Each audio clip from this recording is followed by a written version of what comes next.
Hola, muy buenos días. Pues dándole la bienvenida al doctor Bruno Luz, que nos va a dar una conferencia sobre el origen de la sociología en el México y su perspectiva en el siglo XXI, y pues agradeciendo de antemano su atención, doctor, por esta pronta, ¿no? Muy pronto. Ah, tengo una luz, un audio ahí, pero bueno, le agradecemos y pues muchas gracias por esta atención, y espero que le sea de utilidad a toda la gente de los universitarios de aquí de la Facultad de Ciencias Humanas y también de la universidad, esta aportación a cierta, pues al inicio de las ciencias sociales en México. Muchas gracias, doctor. Muchas gracias. Proseguimos con el currículum del doctor. Buenos días. El currículum del doctor Bruno Henry Lux es uno bastante extenso, así que digamos que tenemos que hacer una muy pequeña introducción de esta. Bueno, su licenciatura en Sociología y Antropología, al igual que su maestría en Estudios de las Sociedades Latinoamericanas, fueron realizadas con sus respectivas tesis con mención honorífica en la Universidad Sorbona Nueva en París, Francia. Su doctorado en Ciencias Sociales fue realizado en la UAM Xochimilco con el padrón de excelencia. Su postdoctorado en el Instituto de las Investigaciones Sociales fue realizado en la UNAM. Actualmente es profesor e investigador titular de tiempo completo, categoría C, del Departamento de Relaciones Sociales de la Universidad Autónoma Metropolitana de Xochimilco, y también actualmente es miembro del Sistema Nacional de Investigadores SNI del tipo nivel 1. Y como un ejemplo para mostrarles lo extenso que es el currículum del doctor, ha participado en la publicación de tres libros y en la actualidad en la publicación de 34 artículos y en diversos artículos periodísticos. Y con esto se le da la voz al doctor. Pues muy buenos días a todos, todas. Quisiera empezar como dando las gracias al licenciado Guillermo, a la doctora Elsa, por su amable atención y la invitación para esa conferencia. La idea, lo que les propongo es ver primero un panorama, digamos, de los inicios, de las diferentes orientaciones de la sociología y hasta, digamos, más o menos principio del siglo XXI. Y luego, si están de acuerdo, como terminar con la presentación en PowerPoint y charlar con ustedes respecto a sí de manera más amplia sobre, digamos, los retos de las ciencias sociales actuales y, digamos, unas pistas de reflexión sobre la cual, digamos, podremos hablar y debatir. Bien, entonces, si quieren, empezamos. Bien. Bueno, eso es mi índice, entonces 4 partes, las premisas de la sociología, luego la importancia del Instituto de Investigaciones Sociales de la UNAM, que no podemos hablar de ciencias sociales, de la historia de ciencias sociales, sin hablar de este instituto. Luego, un periodo de bisagra a finales de los 60, principios de los 70, y yendo un poco rápido hasta la sociología contemporánea y compartirles una hemerografía indicativa solamente, ¿no? Para quienes estarían interesados para seguir. Bien, la siguiente. Bien, ¿qué podemos decir? Bueno, lo primero, cuando hablamos de sociología, debemos remontar obviamente a un personaje fundador aquí, la sociología, Gabino Barreda, quien ha sido discípulo de Augusto Comte. Estuvo en París recibiendo, digamos, enseñanzas de Augusto Comte en las conferencias públicas que el padre del positivismo daba. Regresa aquí en México, muy influenciado por las ideas de Comte, y empezó, digamos, una carrera ascendente en la educación. Entonces, Porfirio Díaz lo nombra para crear la Escuela Nacional Politécnica y hacer reformas también a los programas de educación sobre la base del pensamiento positivista. Para Porfirio Díaz, voy un poco rápido, pero para Porfirio Díaz, el positivismo no era la panacea. Por eso la situación en México no era la de Brasil, donde los lemas de Augusto Comte incluso están todavía en la bandera de Brasil, orden y progreso. Nada más que el lema de Augusto Comte era altruismo, orden y progreso.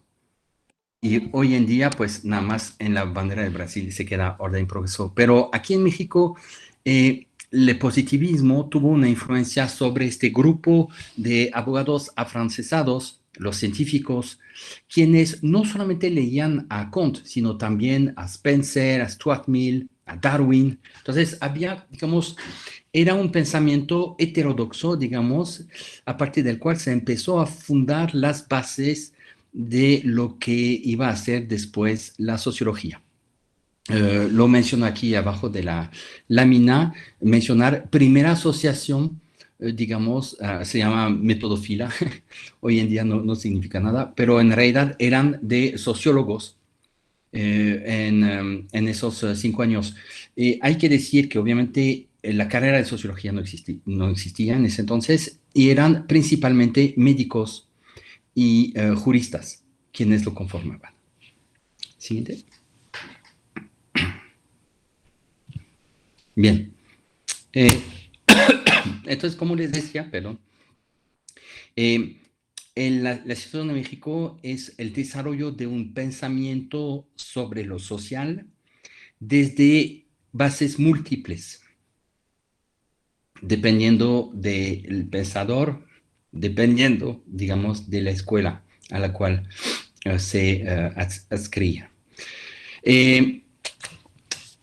Esos pensamientos sociológicos de los precursores de la sociología aquí se expresaron a través de conferencias públicas. Eso fue la primera manera en cómo se expresaron y en 2 ámbitos, principalmente la moral y la educación. Hay que entender obviamente que la materia de moral no tiene que ver con lo que conocemos hoy en día, sino la materia de moral significaba, digamos, la forma de vida en sociedad, los usos y costumbres de los individuos para relacionarse entre sí en la sociedad. Y obviamente el mismo Porfirio Díaz veía con buenos ojos la enseñanza de la sociología porque para él tenía una virtud. La sociología lo que iba a hacer es permitir reagrupar los indígenas, los pueblos indígenas que estaban dispersos y enseñarles los rudimentos de la vida citadina. Entonces, había detrás de la incorporación de la sociología, incluso lo vamos a ver en las diferentes materias y planes de estudio, la idea de que la difusión de la sociología iba a ir a la par con el esfuerzo de civilización del indio. ¿No? Bien. Entonces, la sociología se planteaba como una historia natural de la sociedad, obviamente retomando los principios del evolucionismo muy presente todavía en ese finales del siglo XIX. Bien, la siguiente. Entonces, ¿cómo se forma un poco aquí? Bueno, hubo la influencia foránea de la sociología, entonces esa influencia, pues, a través de autores que leyeron, que tradujeron. La labor de traducción era muy importante porque es parte de la difusión. La estancia de juristas y también algunos médicos en el extranjero, y a raíz de la cual ellos regresaban con nuevas ideas, nuevos autores, entonces lo incorporaban, digamos, a su pensamiento en sus publicaciones. Y la invitación en algunas escuelas de profesores de sociología extranjeros, ¿no? Entonces, esas son las 3 formas incipientes en el cual se fue conformando ese pensamiento presociológico. La siguiente. Bien, ahí, por ejemplo, doy un ejemplo, no voy a entrar mucho en detalle porque necesitamos tiempo para hablar de la época contemporánea, pero nada más mencionarlo que hubo un congreso de instrucción en 1890 en el cual se planteó que la sociología era unas ciencias fundamentales del currículo de la preparatoria. Eso directamente, ustedes ya se dan cuenta, va directamente asociado al pensamiento positivista, ¿no? Ustedes se acordarán que Kant hacía una jerarquía de las ciencias, en fin, y ponía la sociología en un lugar destacado.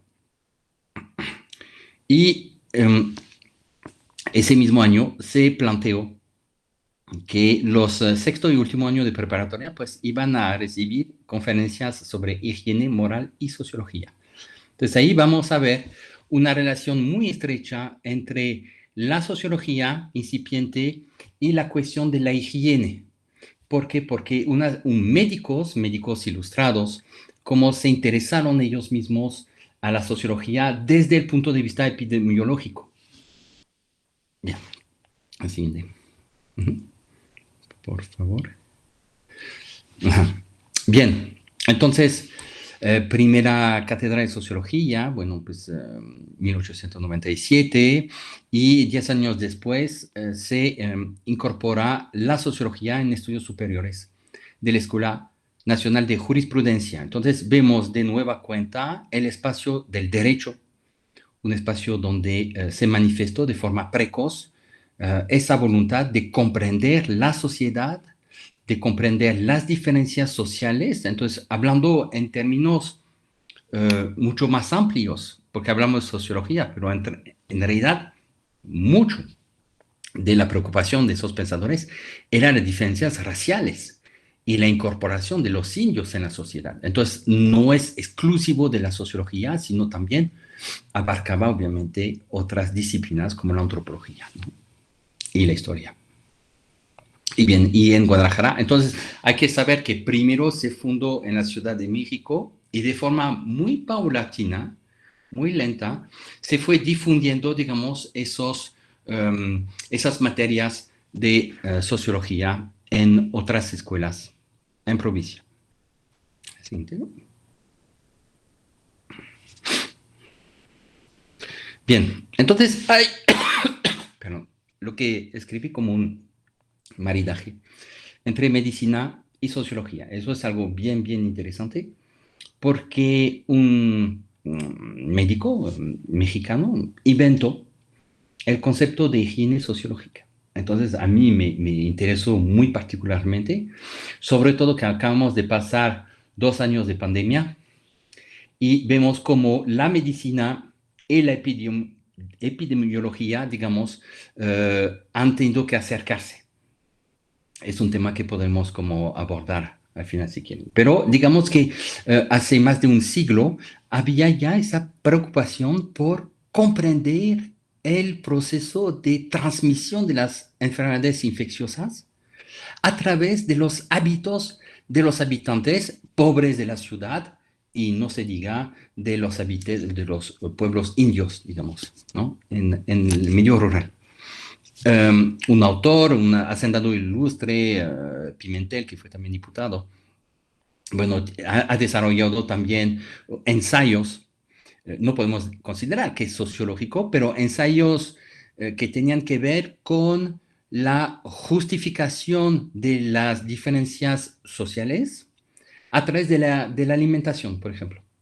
Entonces, eran trabajos precoces muy interesantes, ¿no? Entonces, decía que los intelectuales necesitaban comer carne a diario, mientras que los peones, por el tipo de labor que ejercían, no necesitaban con puras verduras, era suficiente, y tortillas era suficiente para ellos, ¿no? Entonces, una voz que justificaba las diferencias sociales en una sociedad, digamos, muy polarizada. Tenemos también, bueno, esa idea de eugenismo de Antonio Caso, bueno, antropólogo, pero escribió una obra que se llama Sociología. Es ahí donde vemos que no había tanta diferencia entre antropología y sociología como la tenemos hoy en día. Antropólogos podían escribir una obra que se titulaba Sociología, no había ningún problema, ¿no? Y era muy bien aceptada. La cuestión del eugenismo, todo un tema. Hay que entender que esa fusión, yo iba a decir, ese concubinato, digamos, entre la sociología y la medicina, desarrolló una de los, digamos, hijos de esa unión, fue el eugenismo. Entonces, tenemos una ley, por ejemplo, que fue dictada en Veracruz, es la única que encontré yo, en la cual, la ley de eugenismo, de hecho, así se llama, en la cual nos explican cómo hay que prevenir las enfermedades a través del control de la procreación, de la natalidad y evitar que ciertos individuos se unen entre sí, ¿no? Entonces, yo lo considero muy interesante en un momento en el cual había ese pensamiento de crear una nueva nación, una nación moderna, la raza de bronce de Vasconcelos, ¿no? Entonces, y en ese momento, pues, ahí estaba presente esa idea de que había que seleccionar los más aptos. Y a través de un pensamiento sociológico. Entonces, 1915, bueno, sociología en la Libre de Derecho, Escuela de Filosofía. Entonces se empezó a difundir porque representaba cada vez más interés. No hay que olvidar que el proceso de guerra civil y la revolución puso en primer plano la importancia de iba a decir, de las masas rurales, si quieren, no forzosamente indígenas, pero que ya en ese proceso dejaban de ser solamente peones, dejaban de ser solamente una mano de obra disciplinada o no, y se volvían actores del cambio político. Entonces, digamos, la aparición en la escena pública de esos nuevos actores tuvo como consecuencia una reflexión mayor, más profunda, sobre esta idea de razas y clases sociales, ¿no? Siguiente. Bien, otro elemento que en ese periodo, precisamente de revolución, que influenció, bueno, la revolución en sí, obviamente, y el movimiento del Ateneo de la Juventud, que planteaba de forma revolucionaria, podemos decirlo, yo creo que el abandono del positivismo. Entonces, ahí es digamos, la aparición del idealismo, la aparición del humanismo, el deber moral de las élites, el pluralismo cultural como desafío para la sociedad. Entonces, no se trataba únicamente de un movimiento literario, sino que también tenía un componente que podemos llamar sociológico, ¿no? ¿Siente? Bien, algunas fechas solamente para ubicar ese proceso de institucionalización de las ciencias sociales.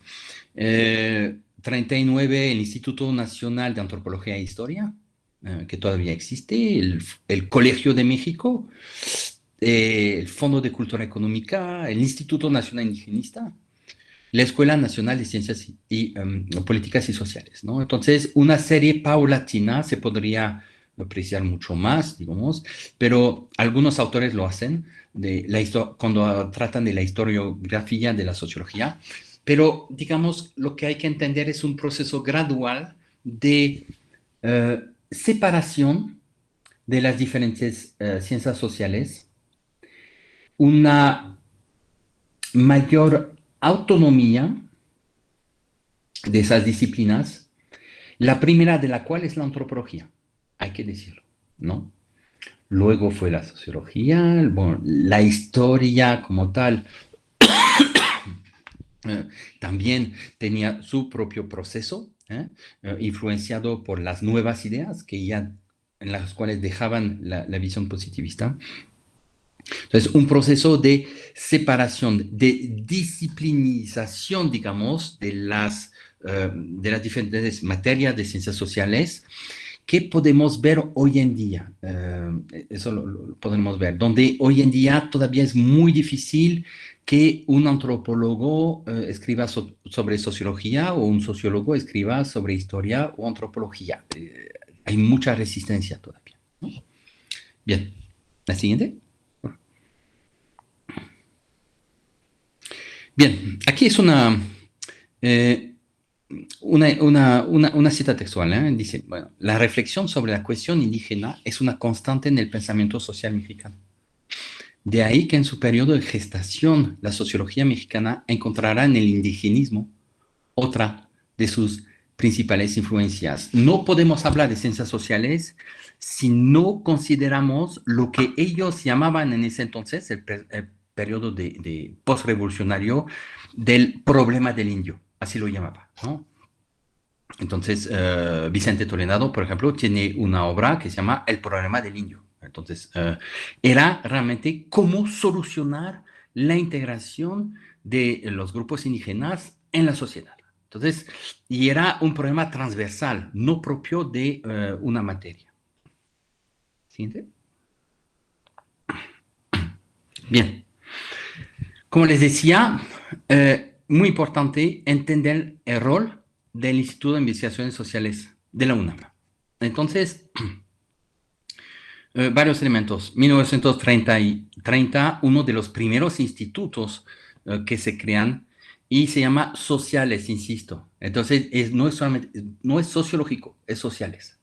¿Por qué? Porque ellos, la planta inicial de sus profesores, habían muchos juristas, historiadores, economistas y uno que otro sociólogo de los primeros que había. De hecho, la misma formación de Mendieta y Núñez es un jurista, ¿no? Que estaba a la cabeza de este instituto.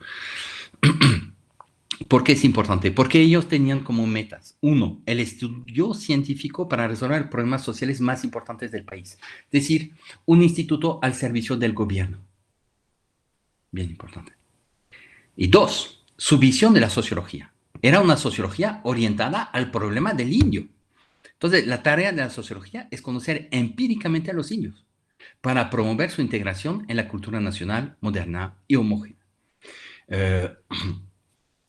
Nada más diciéndoles que uno de los primeros, digamos, trabajos que se han realizado por el instituto eran monografías de los pueblos indios. Y cuando uno se pone a leer, porque yo consulté esos archivos, cuando uno se pone a leer esos archivos es bien interesante, porque dentro de su descripción, que son monografías, pues ponen vicios morales. Entonces, ellos son alcohólicos, son mujeriegos. Entonces, había ya una calificación moral de los diferentes pueblos, ¿no? Entonces, esa idea de racialización, digamos, de los vicios estaba muy presente todavía. Siguiente. Bien. Entonces, vemos que la sociología, la economía, la antropología, y podemos agregar obviamente otras disciplinas, la historia, estaban al servicio de esta nueva constitución de 1917. Es decir, una ciencia social naciente cuyo papel era apoyar, guiar las tomas de decisiones de los gobernantes. Y ahí, en ese proceso, muy presente, estaba la urbanización de sus modales. Eso fue el primer momento. Pero también debemos mencionar, eso es todo un tema, la promoción del folclore. Ya a partir de los 30, se dieron cuenta que turistas, en particular norteamericanos, estaban interesados por la artesanía.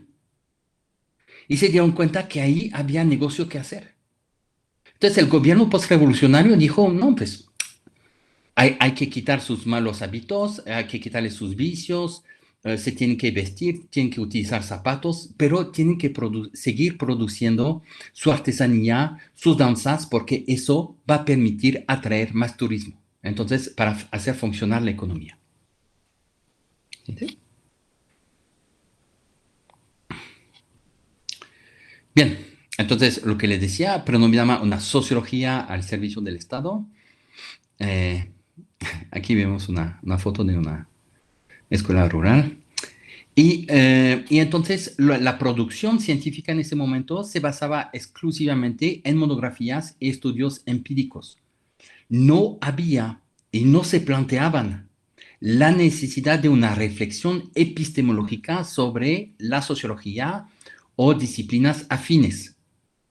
tenían tareas concretas que cumplir y su meta era una meta, digamos, políticamente orientada.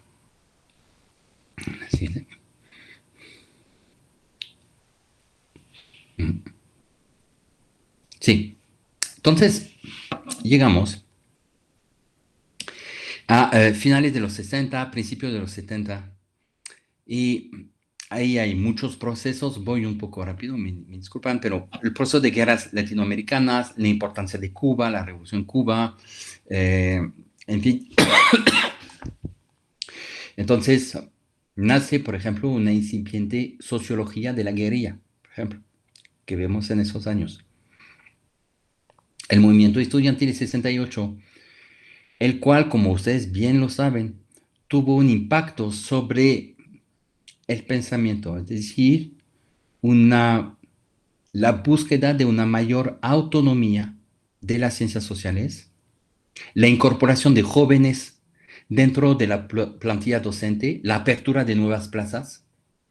Hubo todo un, digamos, proceso organizado por el PRI para incorporar esa masa de jóvenes formados, de licenciados, como cuadros, nuevos cuadros del régimen. Eso. La siguiente. Bien, entonces se sigue creando nuevas carreras de ciencias sociales en la Universidad Iberoamericana, en el Colmex, en la UAM, en la Flaxo, con sede en Chile, pero aquí deslocalizada también en Ciudad de México. Y al mismo tiempo de ese proceso empieza a aparecer más y más revistas. Hay que decir que las revistas de ciencias sociales eran pocas durante la gestión de Lucio Mendieta y Núñez a la cabeza del Instituto de Investigaciones Sociales de la UNAM. La primera, una de las más importantes, era la Revista Mexicana de Sociología, que vemos aquí, y se tuvo que esperar ya varias décadas para que aparezcan nuevas revistas de sociología y ciencias sociales, ¿no?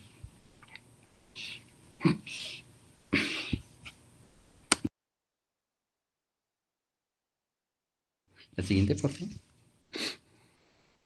Bien, es un estudio que encontré de este gran sociólogo, Enrique de la Garza, que hizo este estudio sobre artículos publicados precisamente en la Revista Mexicana de Sociología a lo largo de medio siglo.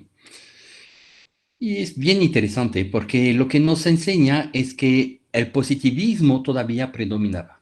Entonces, a mí me llamó mucha atención cuando hemos visto que desde el Ateneo de la Juventud había esas ideas de dejar atrás el positivismo. Bueno, pues fueron ideas de una élite, pero realmente no tuvieron un impacto inmediato y masivo en la producción de conocimiento.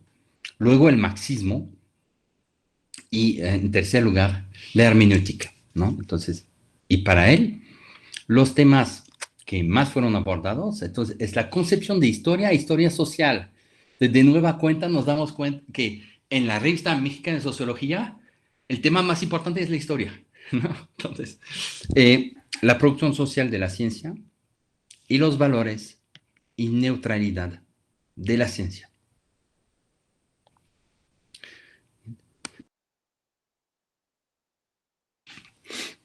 La siguiente.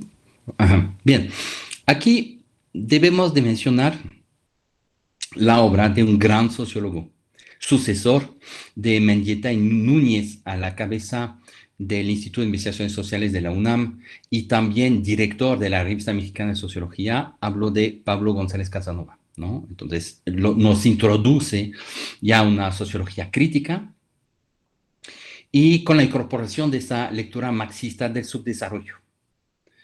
Entonces, las temáticas empiezan a cambiar. Es América Latina, la pobreza, la criminología, la demografía, el trabajo, el poder, el subdesarrollo y la dependencia. Entonces, a grandes rasgos, vemos que en función de la evolución de la sociedad mexicana y latinoamericana, los temas abordados en ciencias sociales se van transformando, se van acoplando, digamos, a las tendencias, digamos, coyunturales. ¿Sí? Bien, se los dejo leer.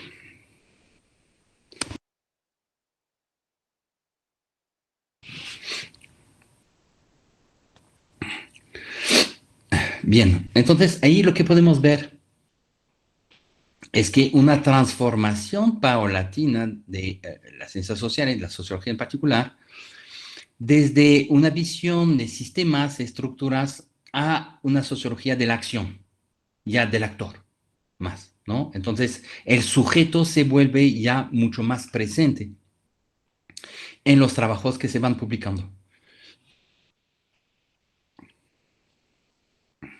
La siguiente, por favor.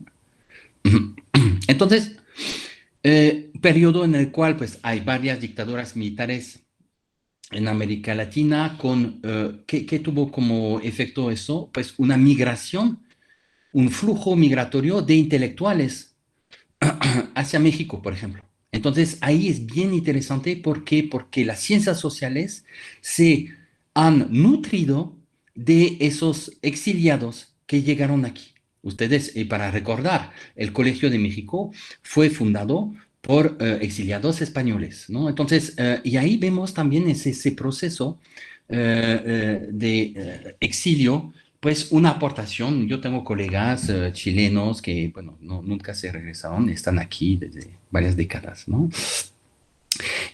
Bueno, en caso de México, particularmente, empezó un cuestionamiento del régimen político y de la democracia, vista desde el partido político, ¿no? Les dejo encontrar quién es quién, esa foto. Eh, Se habla más de la idea de ciudadanía. Aparece la cuestión de derechos humanos con la creación, principios de los 90, de la Comisión Nacional de Derechos Humanos. Eso tiene una consecuencia sobre las ciencias sociales y la producción de conocimiento. La idea de minorías, grupos culturales, grupos étnicos, el levantamiento del ZLN y toda esa mirada puesta hacia la condición de las minorías étnicas en el país. Debo agregar también la cuestión de las migraciones, que es un fenómeno que hablo en plural de migraciones, porque es internas, en fin, es transnacional, pero que también ha llamado mucha atención. Es decir, que las ciencias sociales se han acoplado también a los temas prioritarios del momento. Había una necesidad, entonces, por parte de los gobernantes, pero también por parte, ciertamente, de la sociedad, de saber más sobre esas problemáticas. La siguiente, por favor. Bien, pasamos, un poco rápido, a la sociología contemporánea. Entonces, ahí México tiene esa ventaja de estar entre las tradiciones anglosajonas y europeas. Eso es sumamente interesante y muy rico, digamos, en cuanto a ese debate, esa interpretación de los fenómenos sociales. Todavía hoy en día una élite formada en el extranjero, o incluso algunos que radican allá, objetos sociológicos de moda, algo que les decía en, digamos, las últimas décadas del siglo XX, pero que es también de actualidad. La sociología sigue, bueno, la moda, hay modas. Entonces, hay temas prioritarios y, digamos, luego les explicaré, ojalá tengan un poco de tiempo, para cómo funciona ese proceso de modismo, digamos, de la sociología. Y aquí encontramos pocas exploraciones de temas nuevos. Hay una tendencia general para trabajar los mismos temas. Voy a presentar algunos autores ahorita, hombres y mujeres, que me parecen destacados por su aportación a la sociología mexicana. Vamos a ver ahorita.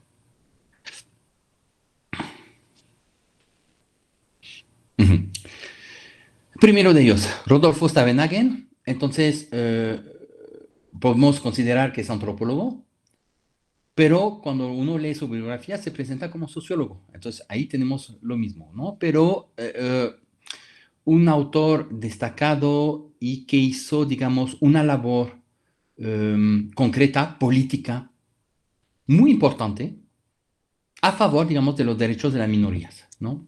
Étnicas. Eso. Una de las cuyas obras, mencioné una de cada obra de esos autores, ¿no? Caso de Roger Bartrac, para mí, en lo personal, es tal vez para mí, el más grande sociólogo mexicano contemporáneo. Cuando uno revisa su obra, uno se da cuenta que es alguien que ha sido capaz de trabajar la antropología, la historia, la sociología, y de forma muy profunda. Es un erudito. Es realmente alguien a mí que me ha impresionado mucho, lo debo de confesar. Enrique de la Garza, entonces ya lo conocemos, bueno, ahí mencioné tratado latinoamericano de sociología, epistemólogo, alguien que ha trabajado mucho la epistemología, la hermenéutica, igual un gran pensador, que falleció el año pasado.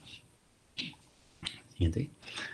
Y dos mujeres, entonces no es por... me vi forzado, sino que es importante reconocer su labor, aunque, digamos, no son tan publicitadas como los sociólogos varones, pero hay que reconocer su labor. Esta autora holandina de Oliveira, brasileña de origen, que ha trabajado mucho la cuestión del trabajo femenino, destacada investigadora, y ciertamente la han leído, no lo sé, Gina Zabludowski, alguien que ha hecho, por ejemplo, un trabajo de exegesis sobre Max Weber increíble, ¿no? Realmente si quieren conocer más sobre Max Weber, por ejemplo, les invito a leer su obra. Es realmente una gran intelectual, ¿no? Entonces, con eso, ya nada más la última lámina, que son unas referencias que les puedo compartir, obviamente, para quienes les gustaría, digamos, trabajar más a fondo este tema, ¿no? Bien, ahora me queda unos minutos, pero quisiera abordar, ahora si podemos terminar la presentación, quisiera abordar la cuestión de la sociología contemporánea, tema muy, muy ambicioso, hay mucho que decir.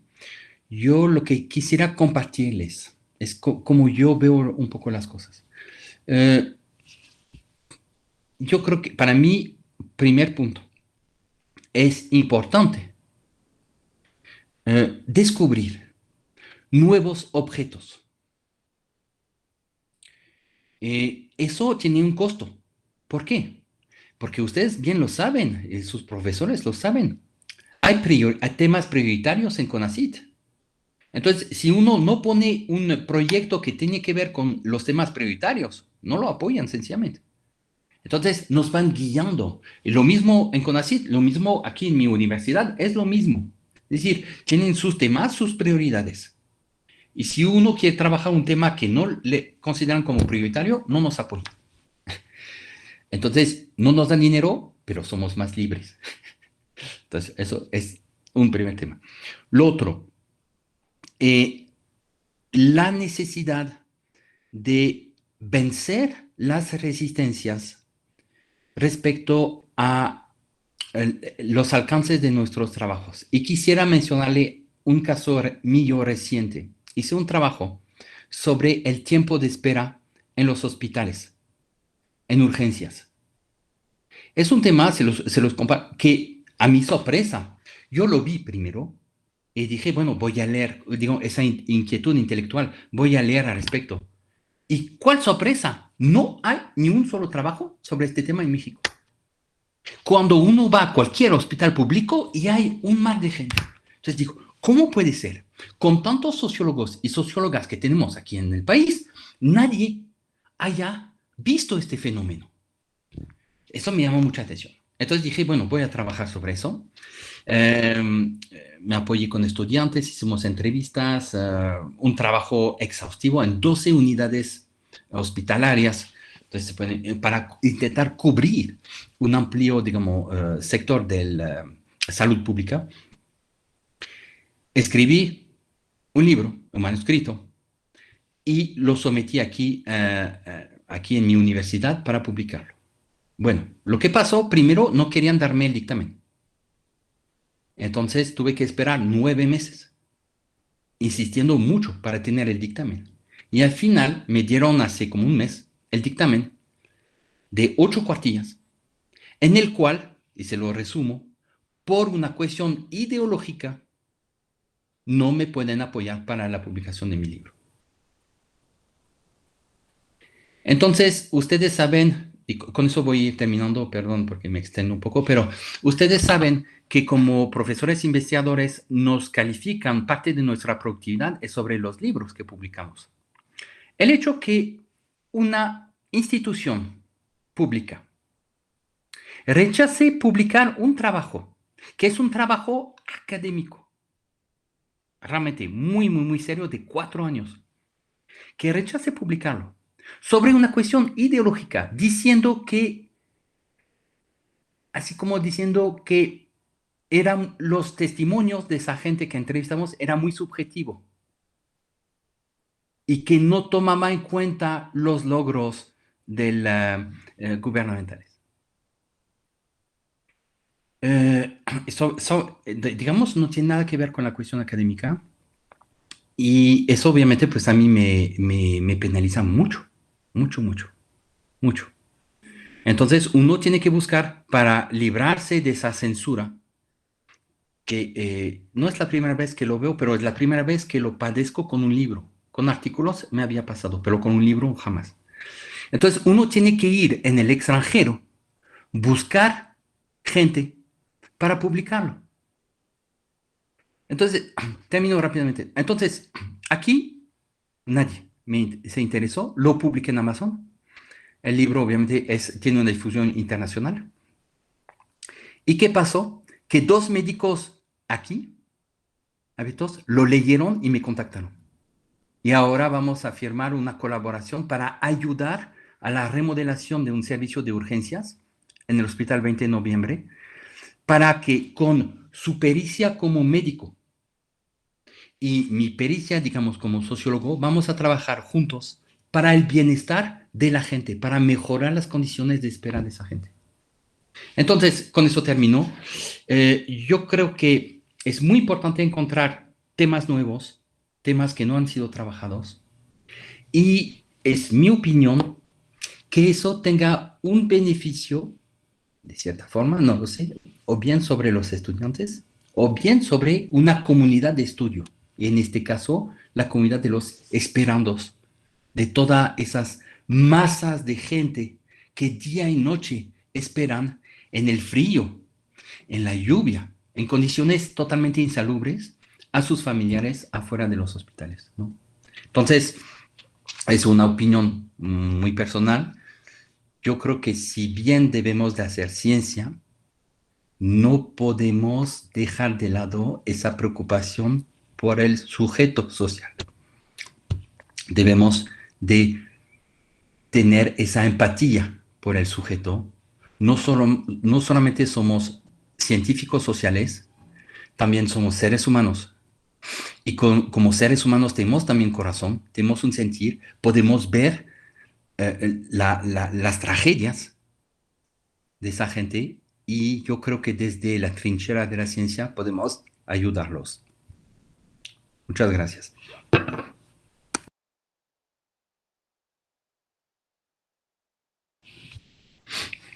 Muchas gracias.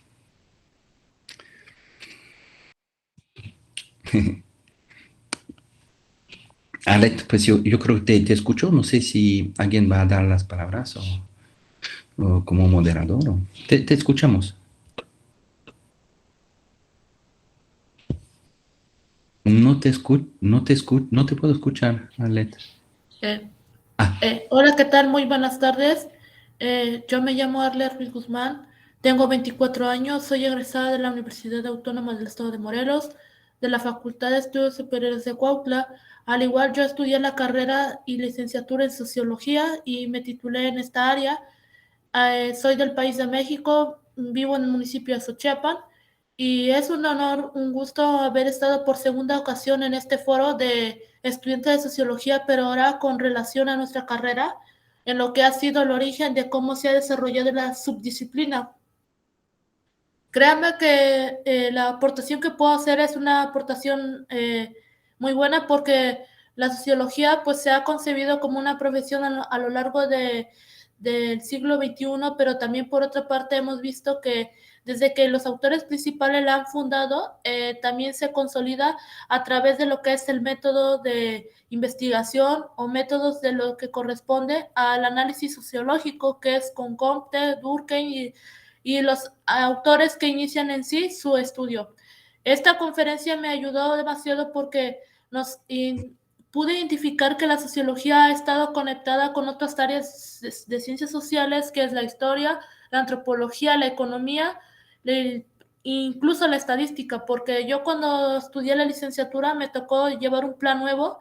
Entonces, a mí me involucraron lo que es la estadística, la economía, y estas materias, al estar en relación con la carrera, no tan solo nos quisieron involucrar en el área de la parte cuantitativa, sino también analizar desde la estadística fenómenos que nosotros pudiéramos contemplar en el área de sociología.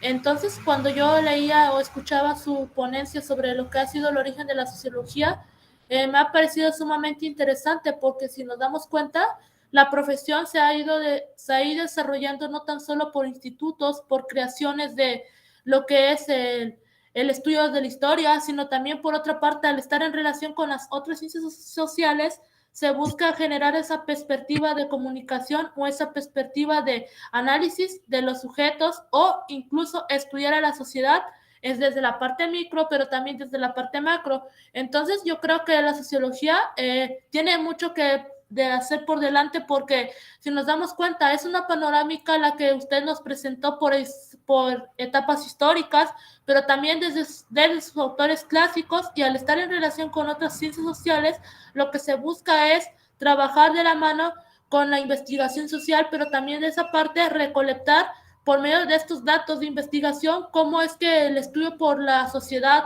por los fenómenos sociales se ha ido esclareciendo al estudiar a la sociología, porque la sociología es multidisciplinaria, también es visual, y como es visual también es importante analizarla en el contexto dentro del cual se desarrolla no tan solo el análisis con lo que son los factores sociales, sino también con los individuos en la parte externa, en la parte interna, y ver que la sociedad es muy compleja porque tiene una estructura bajo la cual se guía no tan solo por jerarquías sociales, económicas, estructurales, sino que también hay un complemento de organización dentro de lo que es la comunidad y dentro de lo que es la sociedad misma. Y como usted nos presentaba, la sociología ha estado enmarcada no tan solo en el estudio de la antropología, la historia, sino también en el estudio de la parte económica, que es lo que viene relacionado al área de nosotros. Entonces, yo digo que la profesión es un área que nosotros podemos contemplar no tan solo como futuros investigadores, sino también dentro de lo que es el análisis de los fenómenos sociales y cómo involucrarnos a hacer tareas de investigación dentro de lo que es el núcleo de la sociedad. Uh-huh. Sí.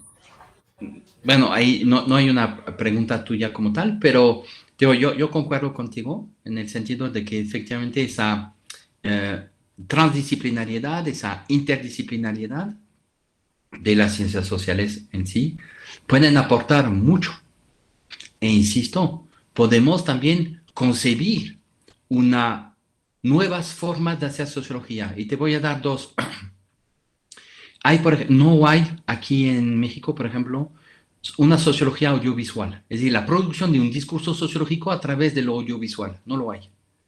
Pero sí existen en otros países. Eso es un ejemplo. Dos, otro ejemplo. No hay aquí en México un laboratorio sociológico del estudio del rumor. No lo hay. Y así te podría multiplicar los ejemplos. Entonces, yo lo que veo es que es un terreno muy fértil. Aquí en México hay muchas cosas que hacer. Y efectivamente, concuerdo contigo, Arlette, de, digamos, unir efectivamente conocimiento, pericias para desarrollar esos nuevos saberes. Ujú.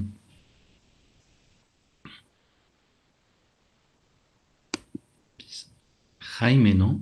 Jaime. Sí, muchas gracias, doctor, por la conferencia. Sí me escuchan, ¿verdad? Sí. Sí.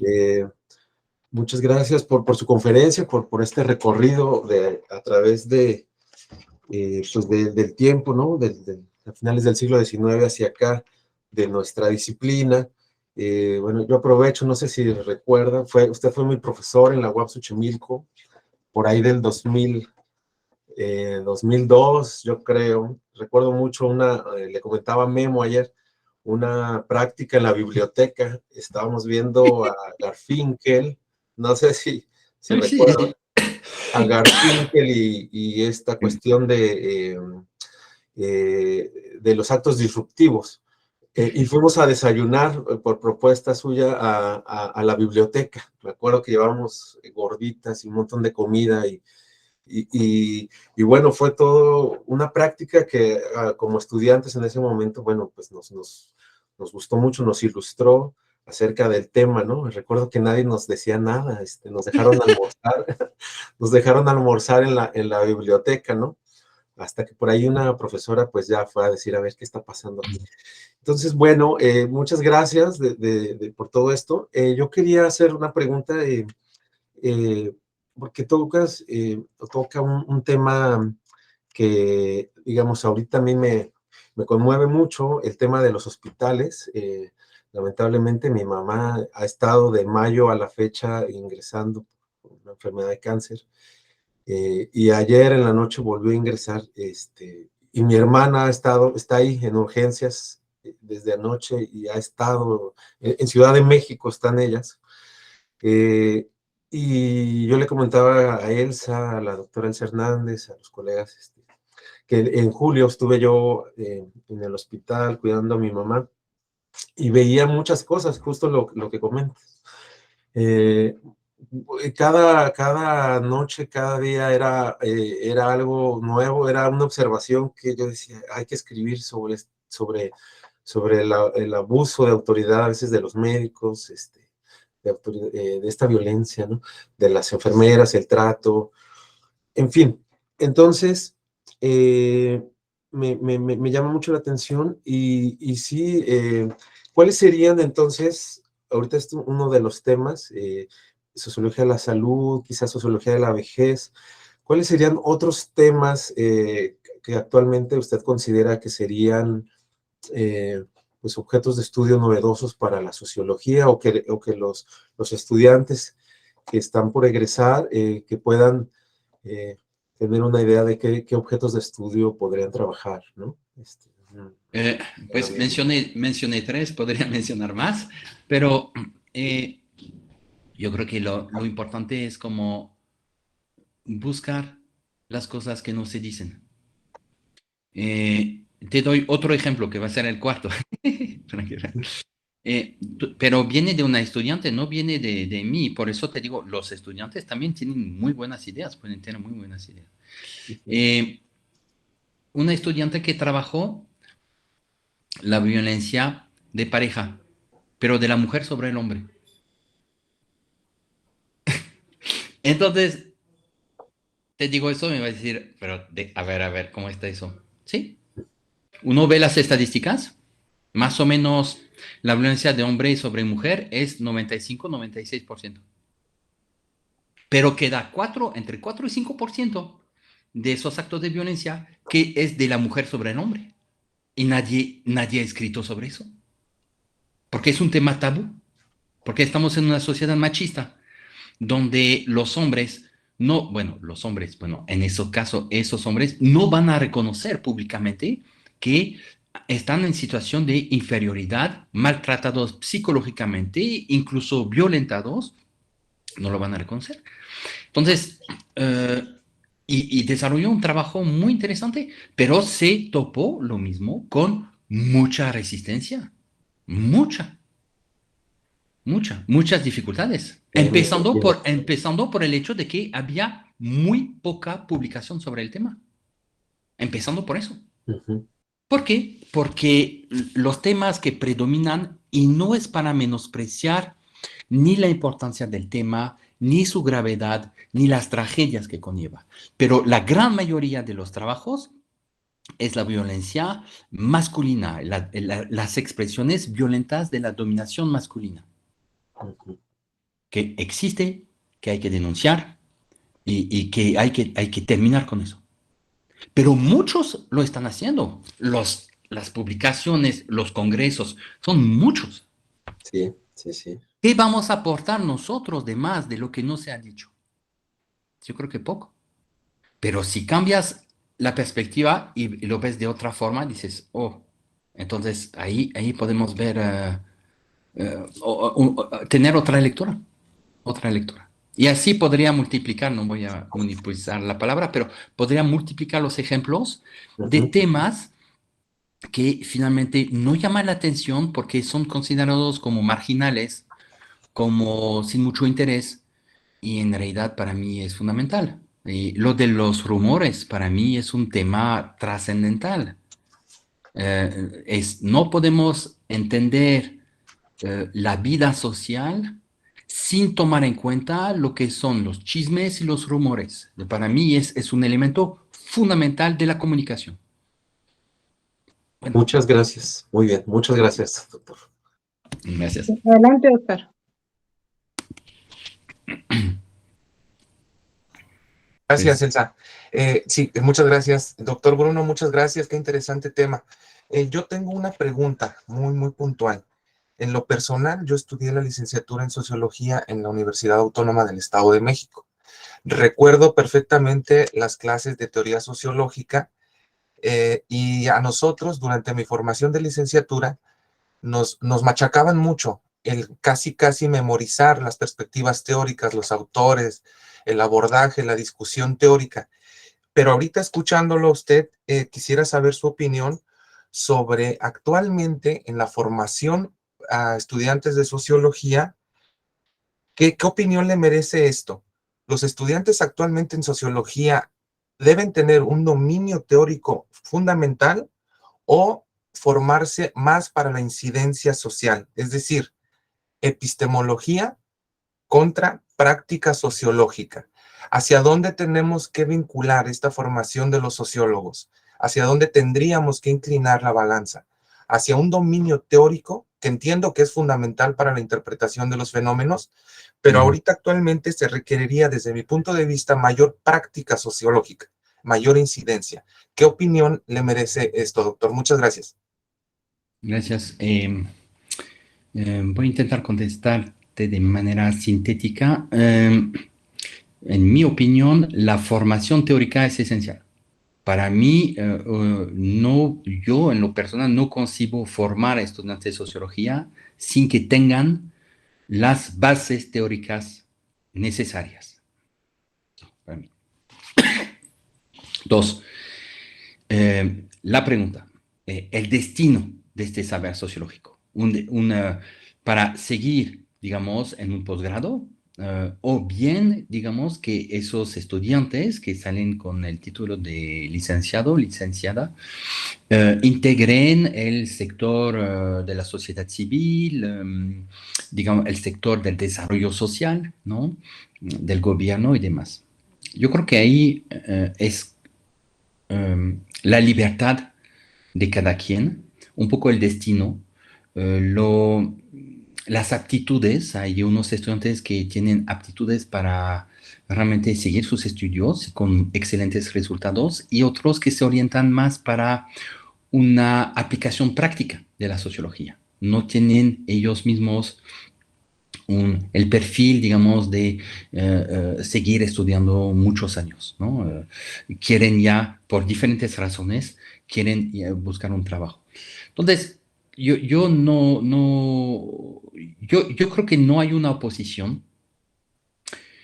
yo creo que la formación, para mí, como lo veo, la formación en sociología, entonces, conlleva una sólida formación en teoría y también en métodos de la sociología.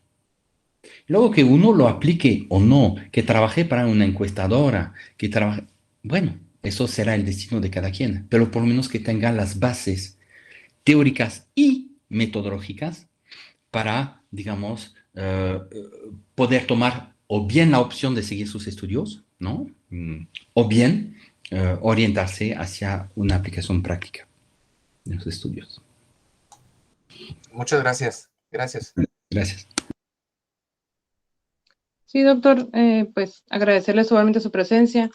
Y una pregunta, ¿no? Con relación a estos temas que menciona Jaime.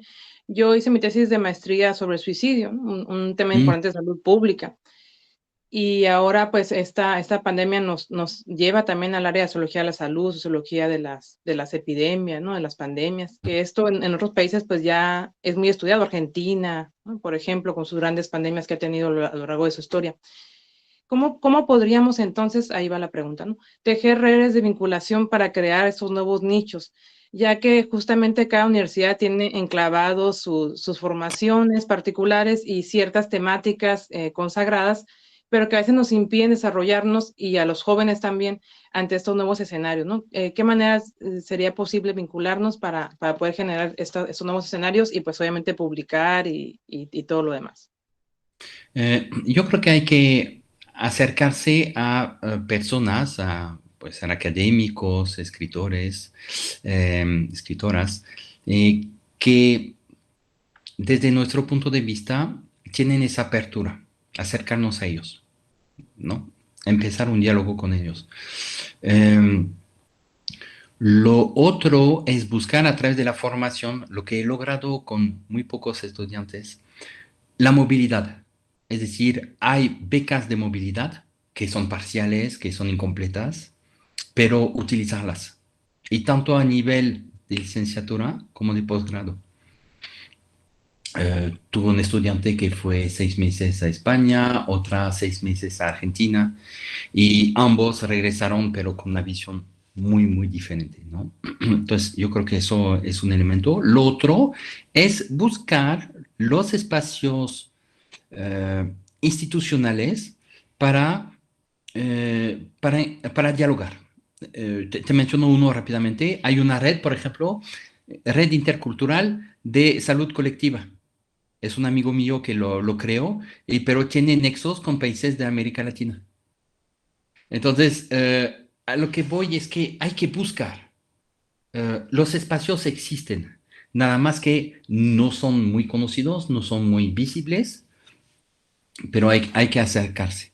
Y la posibilidad, bueno, siendo para los estudiantes, por ejemplo, pues hay congresos de estudiantes de sociología, participar, presentar trabajos, acercarse a otros.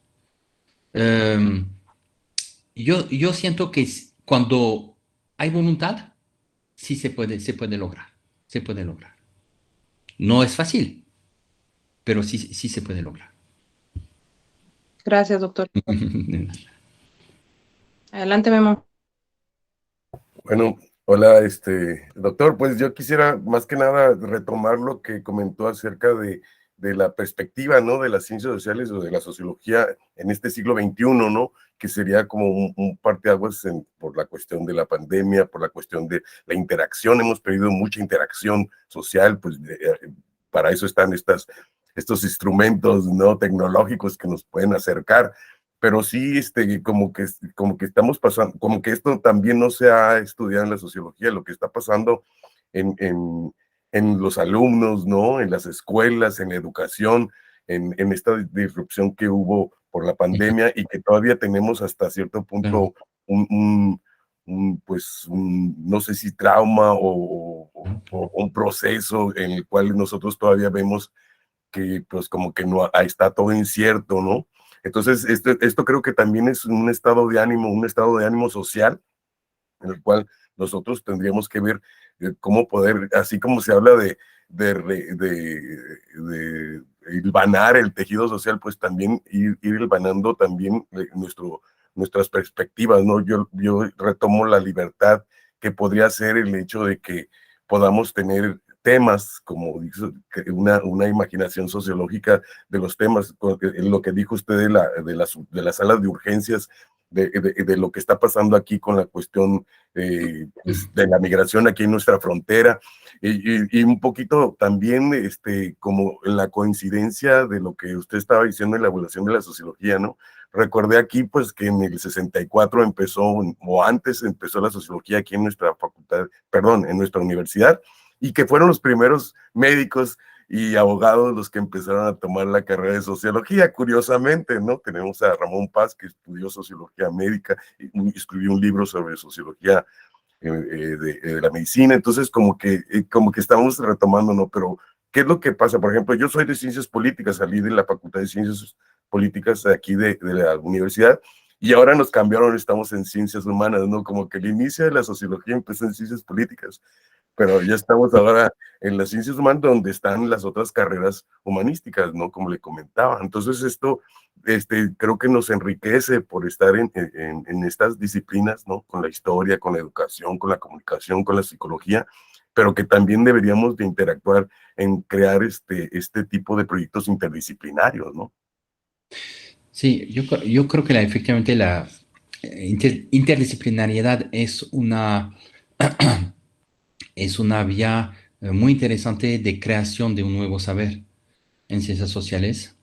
Es luchar en contra de esa segmentación del saber.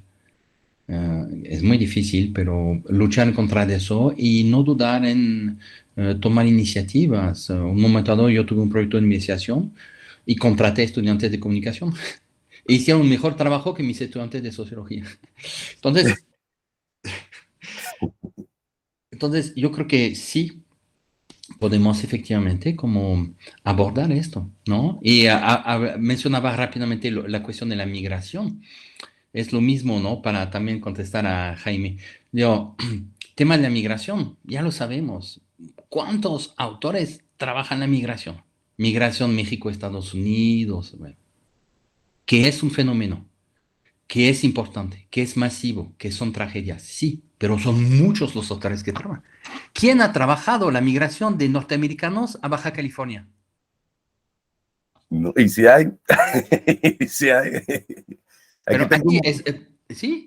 Tengo un vecino que está estudiando, que es maestro de aquí de la ABC, de Imperial Valley, y está aquí viviendo porque es más barato. Pues también es esta cuestión, ¿no? Pero, entonces es lo mismo plantearse otras preguntas. Claro. Porque es una realidad. Ustedes deben saber, aquí en México hoy en día hay más o menos 1 millón de norteamericanos que radican en México. ¿Quién ha hablado de esa migración? Pues, San Miguel de Allende. sí, pero a lo que voy es que hay muchos temas por trabajar. Claro. Y eso es la riqueza actual de las ciencias sociales. Muchas gracias. Gracias. Y adelante, Arlet. Disculpe, la pregunta del licenciado Jaime, ¿cuál era? No había una pregunta como tal, era más como una intervención sobre la interdisciplinariedad y digamos, las virtudes que ofrece la interdisciplinariedad, ¿no? Para, digamos, la construcción de un nuevo saber, yo creo. Bueno, precisamente yo quería hacer una aportación general. Yo creo que el sociólogo tiene mucho que hacer por delante, porque como usted lo mencionó, la interdisciplinaridad es lo que permite que nosotros nos podamos especializarnos aún más en cuanto a nuestro quehacer científico dentro de nuestro campo laboral. Lo digo así porque yo tengo unas compañeras o amigas que me han invitado a hacer entrevistas o encuestas ahí a personas fuera de comunidades. Entonces, como ellas también se especializaron en la carrera, ellas me han invitado a ser parte de esos proyectos, pero ahorita por lo que ha pasado últimamente por la inseguridad y la violencia, yo les he comentado a las chicas que mejor hay que pensar de otra forma de cómo poder hacer sociología sin necesidad de arriesgarnos, porque ahorita ya está muy difícil la situación, ya no tenemos un estado tranquilo, lamentablemente la violencia nos ha consumido demasiado y a cualquier hora del día, sea la noche, Entonces yo le comentaba a mi compañera que mejor vamos a pensar en otra forma de cómo poder hacer esos estudios, pero de modo que no pase a afectarnos a nosotros, porque nosotros como somos los que realizamos encuestas, entrevistas, observación participante, estudios de caso, todo lo que tiene que ver con la investigación, y más ahorita como está la situación, nos van a afectar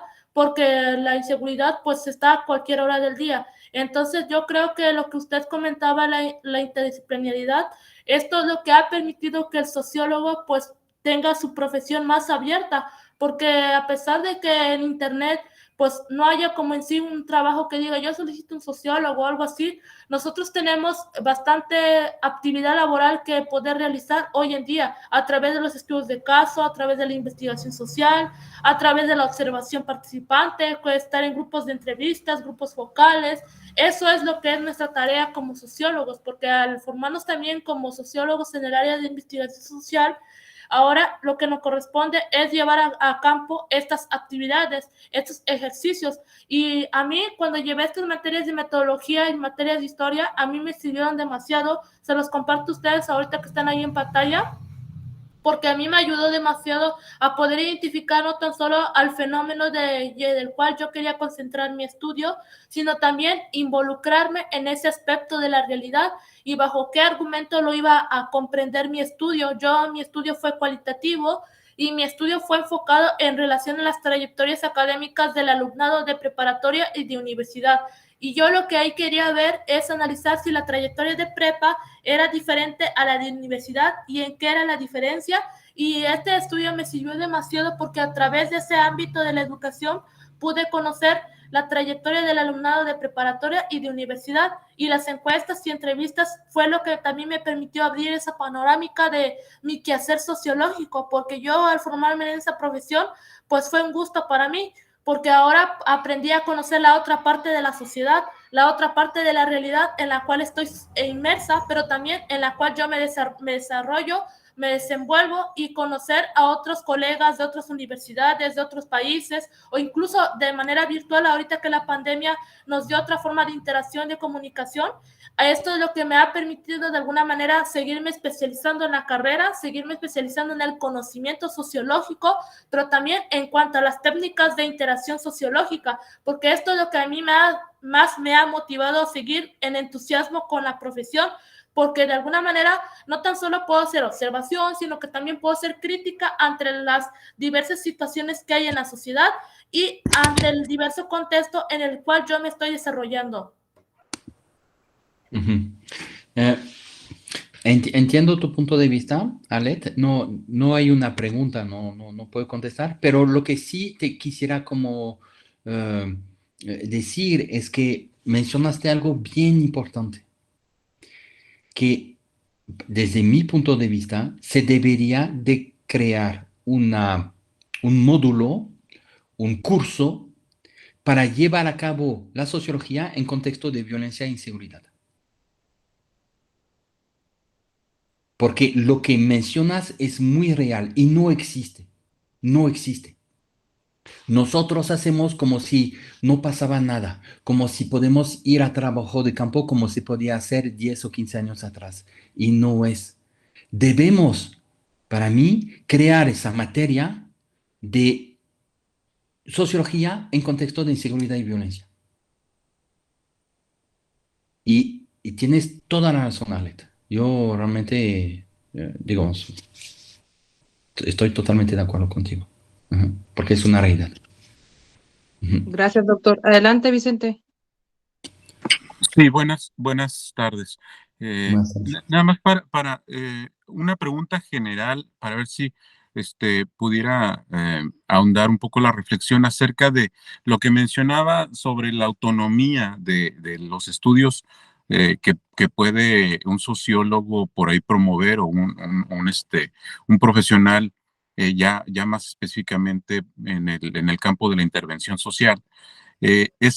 Hablaba al final como de la presentación de la conferencia, en esa evolución que ha ganado un poco de autonomía la sociología, ¿no? En los espacios a lo mejor académicos, o en los espacios un poco ya más, se ha abierto más el campo de la sociología.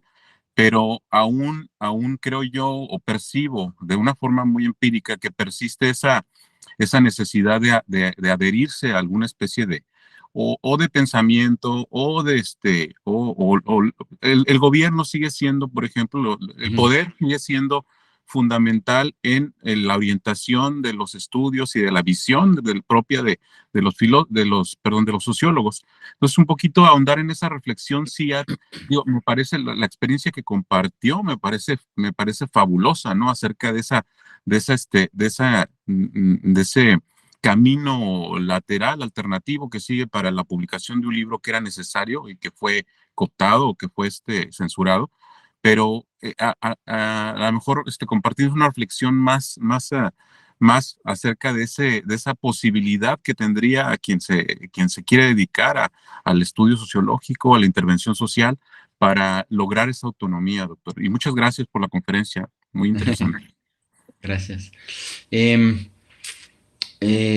Yo veo como dos caminos posibles. Uno es buscar un espacio institucional, organizacional, en el cual hay garantías mínimas sobre la autonomía de nuestra labor.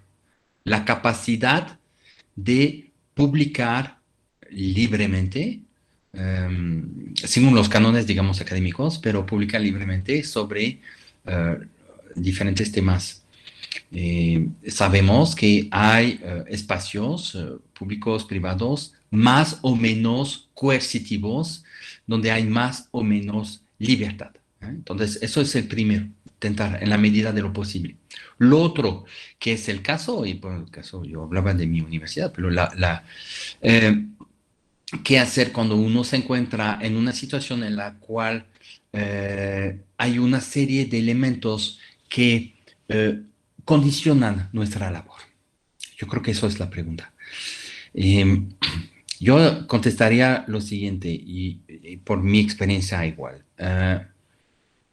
No tenemos en estos casos mucha libertad y de una forma u otra debemos de acatar, digamos, ciertos requerimientos. A fuerza nuestro jefe nos dice, pues, ¿sabes qué? Mira, Bruno, vas a estar en ese proyecto y ya, uno ya prácticamente no puede decir nada.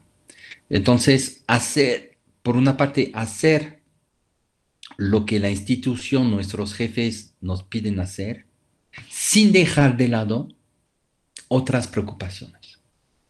Y en digamos, mi experiencia, en varios momentos he sido capaz de, voy a publicar un capítulo para ese libro porque el gobernador lo está pidiendo y que para él es muy importante ese tema, y entonces ahí en cascada, ¿no? Y llega a nosotros. A ver, va, perfecto.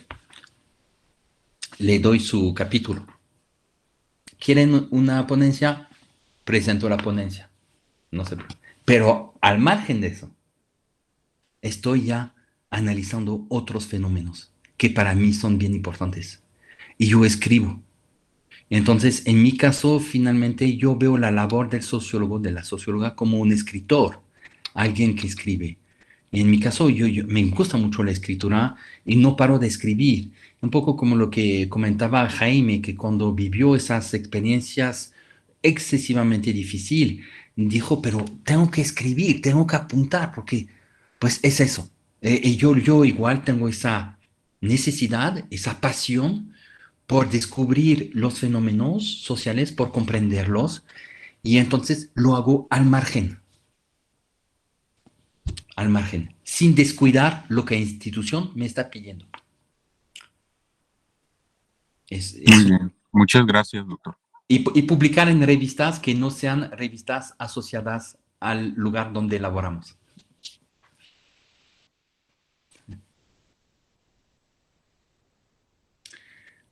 Muy bien.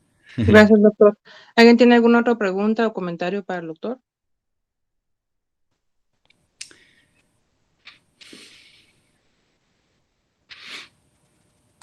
Elsa, si me permites, no nada más comentar al doctor Bruno Lutz el trabajo, y bueno, para los alumnos, el trabajo de Uwe Flick, sociólogo alemán, que escribe mucho sobre metodología cualitativa y demás.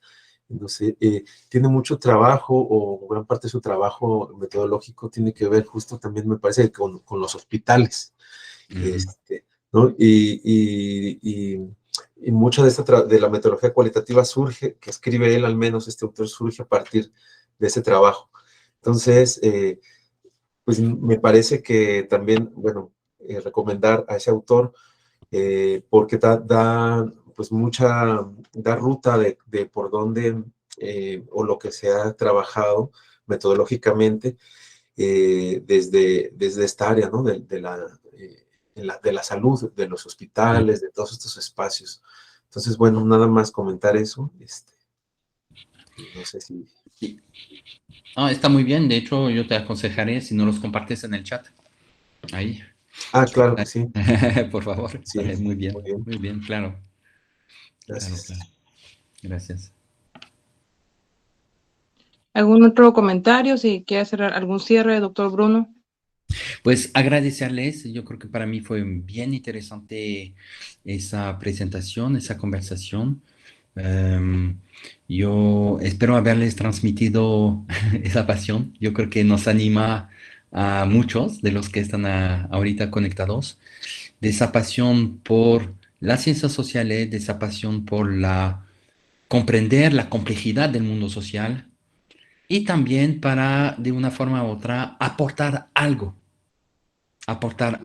a nuestros estudiantes, aportar algo a la sociedad para que, y retomando algo que ha hecho en su momento Bourdieu, ¿no? De que ayudar a que tomen conciencia de su situación, ¿no? Y yo creo que ahí estaría un poco nuestro labor. Perfecto. Muchas gracias. De igual manera le agradecemos, esperemos que no sea la primera vez, que sean muchas otras más.